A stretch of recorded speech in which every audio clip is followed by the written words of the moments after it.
Have you been studying a language for a while, but now you're losing momentum, you're not making a lot of progress anymore, you feel stuck at an intermediate level where you can have a conversation, you're not a beginner, but fluency also feels out of reach? Most language learners quit at an intermediate level, not because they are not capable, but because they don't know how to push through. They reach a plateau and they feel like there's nothing they can do anymore to reach proficiency. Well, there are things that one can do to overcome this intermediate plateau, and I'm going to break them down for you in this video. Hello everyone, I'm Fanny, I'm a French and English teacher online, and I currently work with intermediate and advanced students to help them overcome this weird area where you feel like you could do better, you could speak better, you could understand better, but you also are stagnating a little bit with your language journey. By the way, I have a new microphone, so it feels like everything that I say now is very important and you should listen to it. I don't know, do we like the sound better with a mic? Let me know in the comments. So yes, the intermediate plateau.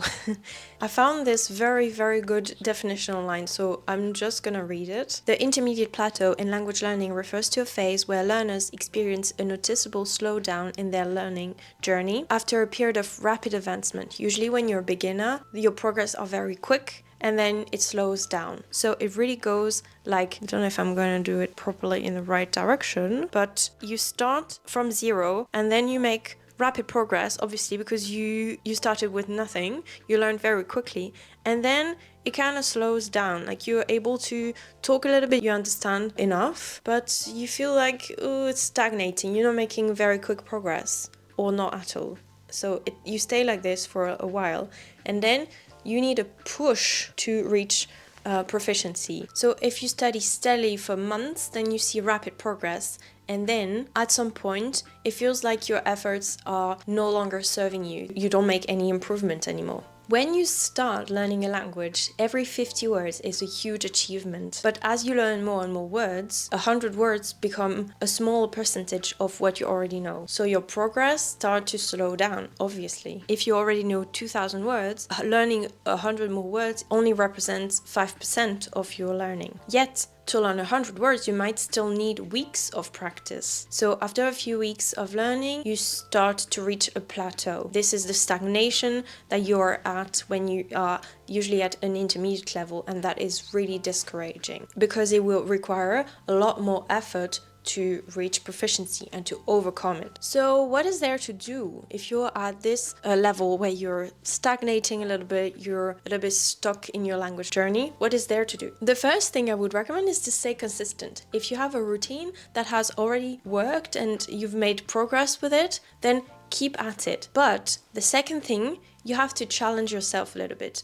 As I said, usually when you reach this plateau, you need a little bit of a push to overcome it. So you need to get out of your comfort zone and start doing things that you had not done before. You have to add to your routine, make room for harder stuff. For example, for me, in my German learning journey, it was switching from speaking English with my in-laws, like my boyfriend's parents, to speaking German. They are German, and I forced myself at Christmas. I was like, okay, I'm just gonna speak German for 2 days. I stayed 2 days, and after that I really felt a progression. I really felt more confident. I felt like I could actually do it. I finally saw some results from this little push. I spent a few hours struggling, trying to speak, not having enough vocabulary, but after a couple hours it felt more comfortable, I could understand better. But by the end of those 2 days, it was less exhausting, and I really felt like the going out of my comfort zone really served something in my progress. Number 3 is to use comprehensible input. I already made a video on that topic, so you can go and watch it if you haven't yet. So basically you want to listen to and read some content that is just above your level of stuff that you are able to say already. So your speaking level, just a little bit harder, where you can understand between 60 and 80% of the content, and you use the context to understand the rest. If it's too hard, then it's demotivating. If it's too easy, then you're gonna stay in that plateau. You're not gonna make any progress, obviously, because you already understand everything and you're not learning quickly enough. Number 4, I think, grammar is important. So you don't neglect grammar. Don't work on grammar religiously like it's your full-time job, but I would say study a little bit of grammar when you really need it. There are a lot of people who seem fluent, but they make a lot of grammar mistakes when they speak, and instantly you can feel that they are not at a level of proficiency. They really need to correct those mistakes. It's often harder to correct a mistake rather than preventing it in the first place. However, it's not impossible. You might need the help of a native to give you instant feedback so that you're able to correct yourself immediately during your speech. It's not super nice to be constantly interrupted when you speak, but believe me, this is going to make a huge difference. Yes, it's not necessary to learn a grammar notion if you don't really need it. If you don't have the vocabulary to use it, if you don't have the situation where you need to use it, it's like learning a magic trick and never being able to show it to anybody. You're gonna forget it instantly. So what I would suggest is you learn a grammar notion, you try to practice this grammar notion when you really feel the need, when you really feel like you're lacking it. Let's say you want to express stuff in the conditional, you don't know how, you would like to talk about dreams, projects, things like that. You need the conditional sometimes to do that. So then I would study just this because you need it and use it instantly. You know you're gonna use it, so you might as well study it. If you don't need a subjunctive just yet, don't worry about it. You just learn it later. Number 5, I believe, is to use native resources instead of just traditional learning, teaching resources for learners, and diversify those resources. So podcasts for natives, not podcasts for French learners or German learners, podcasts for natives, books for natives, not books that are made to learn the language. Social media content is real life French. You're gonna listen to people, you're gonna see people speak the language as it is spoken now in our modern society today. Exposure of different contexts and vocab can enhance comprehension and also keep the learning process engaging and motivating and interesting. Number 6 is romanticize the process. This is something I really like to do. Try to picture yourself, imagine yourself right now as a proficient, as a bilingual Spanish speaker if you're learning Spanish. What would they listen to? What would they do on a daily basis? Who would they talk to? Just imagine now that you are already proficient and fluent in the language. If you can embody that person, you're more likely to find solutions of things to do if you're already bilingual, if you're already very fluent in the language. That Spanish proficient speaker probably listens to Spanish podcasts that are very trendy, that everybody listens to. They probably watch a lot of Spanish movies or Mexican movies, or, they probably listen to Latino music. Number 7, it's very quick, so I'm losing track. Number 7 is to set specific learning goals. I mentioned that in my first video of this year, that was how to finally master a language in 2025, is you want to be specific. Don't say, I want to learn Spanish this year. It's not specific enough. You have to write down clear, achievable goals, maybe even divide the year into a trimester, or quarters, whatever you call those. A certain amount of words that you want to learn per trimester or per week even.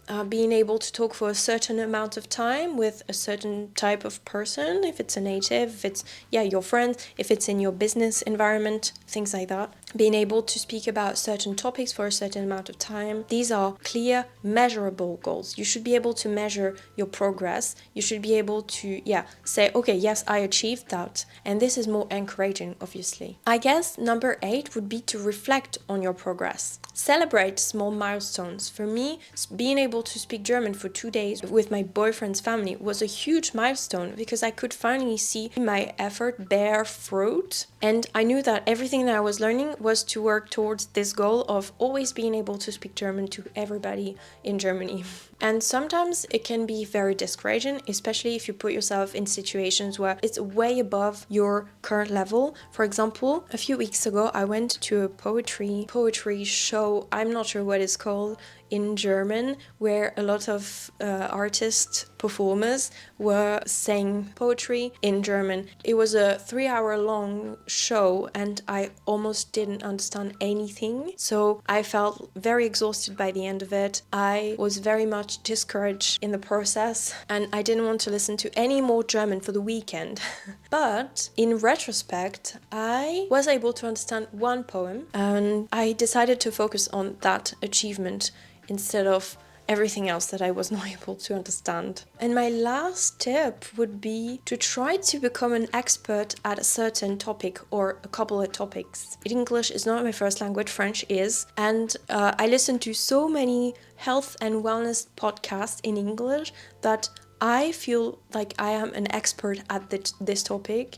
I could talk about it in English for hours with a lot of different type of people. It would probably not be the case in French, just because I never listen to that type of content in French. So my recommendation would be to select a topic that you're really passionate about and try to learn as much, try to listen to as many podcasts, to watch as many videos, documentary, read books about the topic, consume a lot of content about that topic, and you're gonna feel like you're learning a lot of vocabulary because you're passionate about it, you're already interested, you already probably know a lot about this topic in your native language. You're going to memorize it a lot more, and you're going to get this sense of expertise. You might be able to also learn the grammar in the process. It will give you the confidence that you can actually reach a level of proficiency, even if at the moment it's just talking about fishing or hunting or whatever you want to learn about. This content that you're going to listen to is going to expose you to a more native type of content and to probably a more advanced language and vocabulary and grammatical structures as well. Alright, so that's it for my tips on how to overcome this intermediate plateau. This is what I currently work on with my students who are at an intermediate to